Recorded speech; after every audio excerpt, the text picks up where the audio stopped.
something. The other day I was at the DMV renewing my driver's license, and then they asked me at the end, "Are you registered to vote?" I said no. There was a huge touch screen right in front of me, and it had two check boxes. Do you want to register to vote? Yes or no? I picked yes.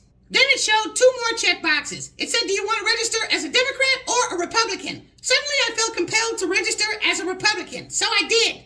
Now I'm officially registered as a Republican. I've always, of course, voted Democrat, so it kind of feels weird. Anyway, as we already know, the Republican Party ain't shit. They want to see every black person dead. So don't get that twisted. Some of you dumb Negroes actually think the Republican Party is a viable alternative. It's not.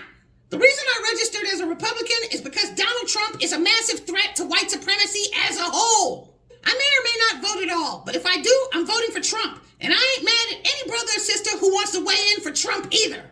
It's time to punish. I don't care what any brother or sister does as long as they don't vote for Jim Crow Joe Biden. That being said, politics is actually wonderful right now.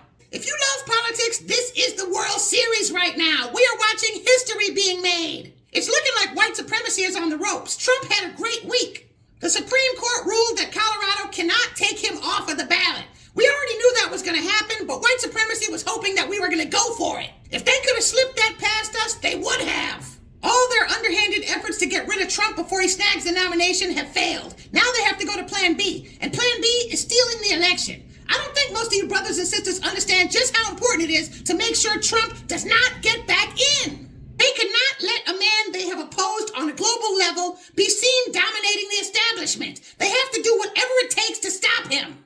Nikki Haley dropping out is a clear sign to white supremacy that there's no turning back now. There's no other Republican candidate to fall back on. Most of the traditional super PACs getting behind Haley says a lot too. It says even the deep state doesn't want Trump.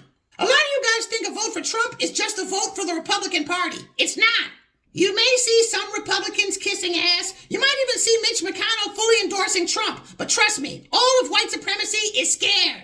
Remember, both the Democrats and the Republicans are all still just one big white supremacy. It isn't two plans. It's one big plan. What hurts one side hurts the other.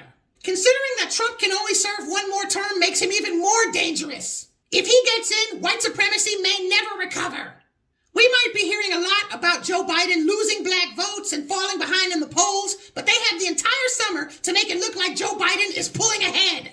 If we all woke up one morning and all of a sudden we saw Biden is shifting in the polls, all of a sudden he's winning and not losing, what could you do besides accept it?